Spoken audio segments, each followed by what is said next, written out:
Hi, friends. This is Jim Wortham. It's August the 8th, 2024. Getting close to 10:23 p.m.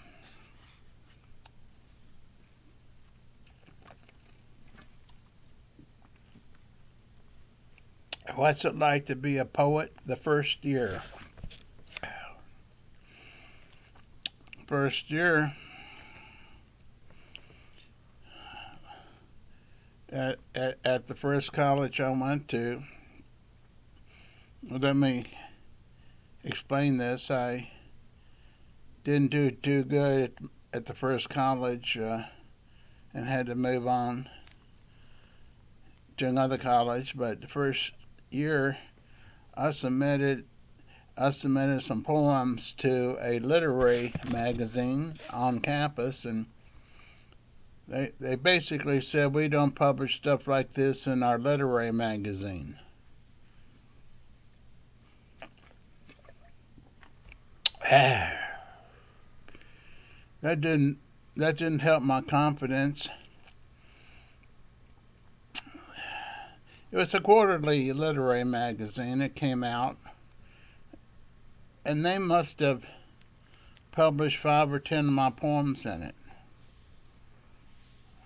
Someone changed their mind. It wasn't me. I guess somebody at that meeting that was talking to me who wasn't there took a liking to some of the poems. You see, I didn't rhyme. Didn't know what rhyme. Well, I knew what rhyme was. All these other fancy words that go with poetry. I didn't know about them. I learned how to write from drunks at the public library in Louisville. I would sit down with them, and they'd be drinking whiskey from a sack, and they were living off their poetry. They were street poets, and they said you write like you talk. I said you don't have to rhyme. You don't have to do all this stuff I learned in high school. Well, we never went to high school. We don't know what they tried to teach you. But if you want people to read your stuff, you write like you live your life.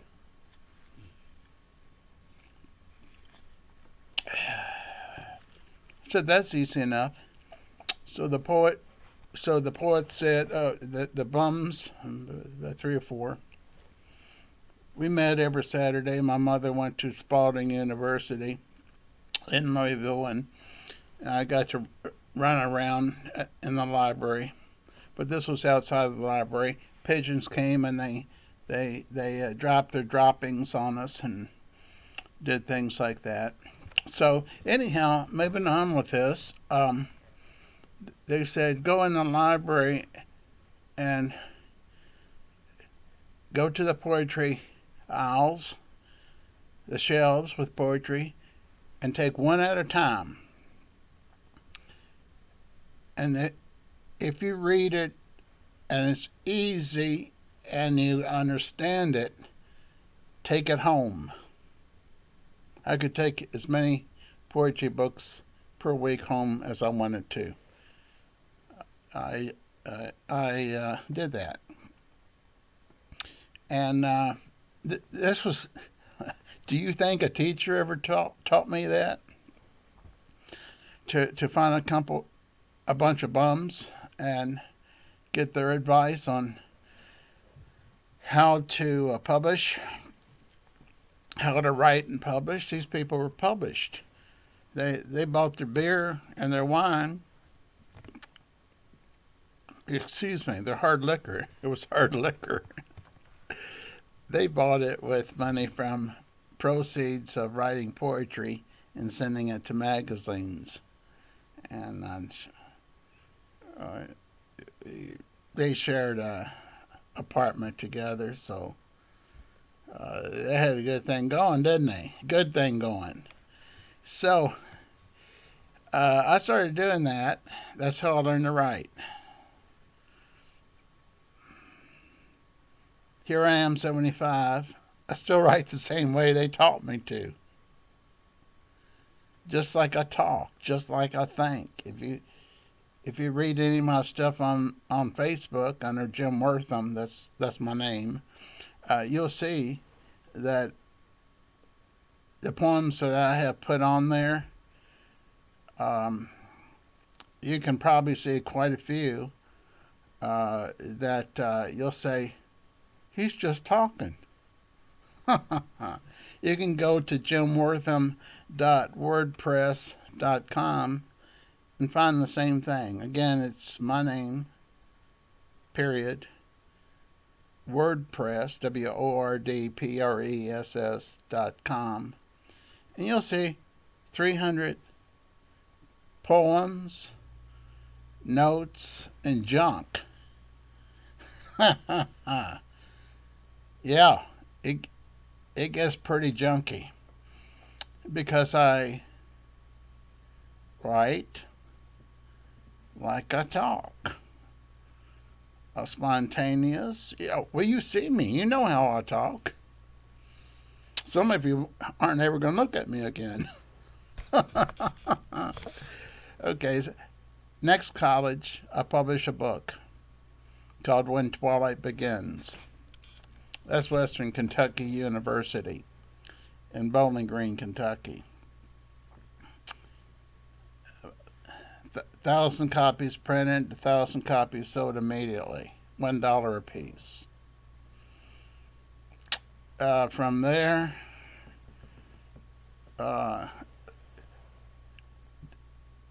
didn't do much for a year, but made another book called I Believe in Love, sold 1,000 copies of it for $1, including postage.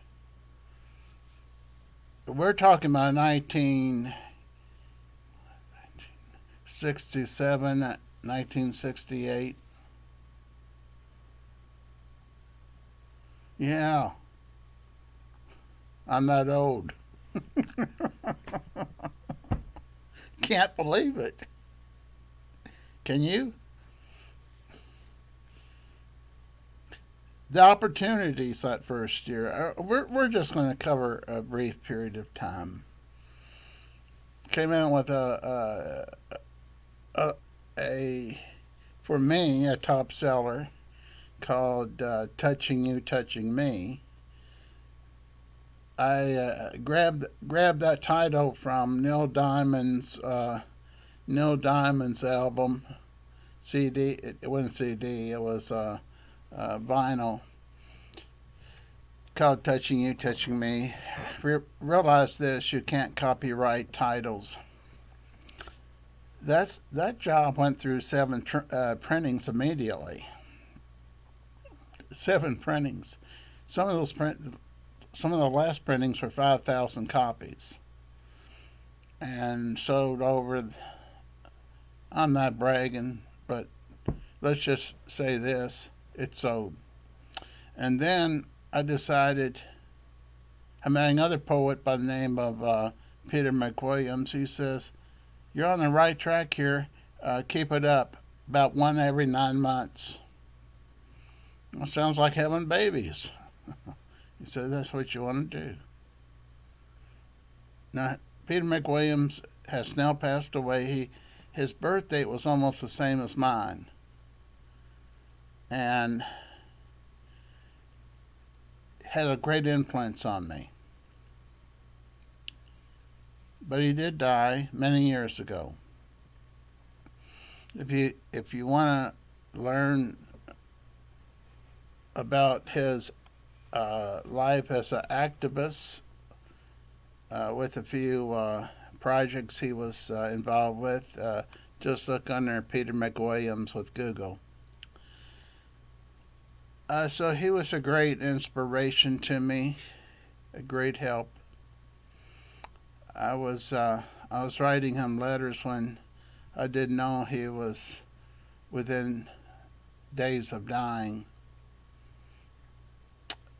I didn't get responses from those letters, of course. Okay, so the first year, with all this going on, the first book, and a few colleges asking me to come and give readings, I I, I, I studied other poets and realized that other writers and poets drank a lot. So I thought I needed to do that, so I picked that habit up too. I don't know how many poetry readings I went to where they could smell the alcohol on my breath. Not proud of that. I'm just, like I said, I'm telling you the raw facts of the first year or two that I was writing, and they called it wine a wine and cheese party that they'd invite me to. This is where people were supposed to the people that came to listen to me uh, could come and ask anything they wanted. As far as I remember, nobody asked for an autograph. How bad was I if no one asked for an autograph? No, I'm just kidding. If they bought a book, they asked for an autograph. Okay, now that's the first three books I put out. A very shaky and what I was doing. I was even to the point where uh, I was sending books to all the Walden bookstores, and that they were about 500 and hit about 1,000 toward the end. Back then they could order direct, so I sent them order forms along with autographed copy, and that's how I got launched into the Walden bookstores. Dalton bookstores did the same thing. B. Dalton Booksellers is the name of it. Um, then I went to book conventions and got book reps, card reps. These reps means representatives that would take your product, which would be my books, and show them to the buyer and by appointment. And they would order or not order. They would be carrying a lot of other people's books. So that was going on. Then I was going to book conventions, and I'd be invited to other publishers that were and distributors that were considering picking up new books, new authors, and things like that. That's for a different time. Um, I don't want to keep this long because I know you got other YouTubes to watch. So if you enjoyed this, feel free to hit a like button. If you didn't like it, hit the down button. I could use another subscriber. If there's one more subscriber out there, just feel free to hit the subscribe button. We'll have more fun in the future because we're only talking about basically the very beginning of becoming a poet and selling 100,000 books. Well, you take care, and hope to talk to you. Well, 100,000 then. We're in a. I don't keep count now. Okay, uh, I'm using different processes. I was ordering 5,000 to 12,000 books at a time from printers. Now we're using book on demand, which is printing as people order. So, and I'm bad with numbers, so that catches you up with me right now. Um, Glad you joined me. There's a couple others here on me writing as a poet and beginning. There's probably worse or better information on those videos. I haven't looked at them. I don't look at a video more than one time after I do it. So when I hang up here, I'll look at this video and say, is it worth posting? If it is, you'll see it. If it's not, I'll trash it. So, and if you leave comments, I'll get to them as quick as I can. Okay. Many of you are asking, do I have people calling all the time asking asking how to make a living as a poet? And I'll go ahead and tell you, no. They don't. I've had so many cell phone numbers due to the phones I had going bad that I always get a new number. So the real loyal people, I have, no, I don't see it down here. I have a phone book with real loyal people that want to be contacted when I wake up, when I go to bed, and especially if I write a new poem. Let's have fun together. This is my style. Now, if you like my style,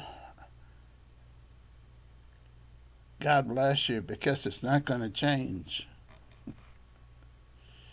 And I thought about changing it. I thought about getting a good-looking studio,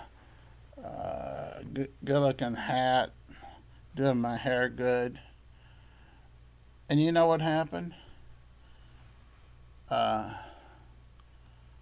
put on before I got to that, I noticed people were watching me looking like a bum. So I said, okay, let's stick with the bum look. Ain't that great? Take care. And if you want to subscribe, I'll try to do 2 to 3 a week. If not, if I'm feeling good, maybe one a day. But I hadn't been feeling that good. Take care.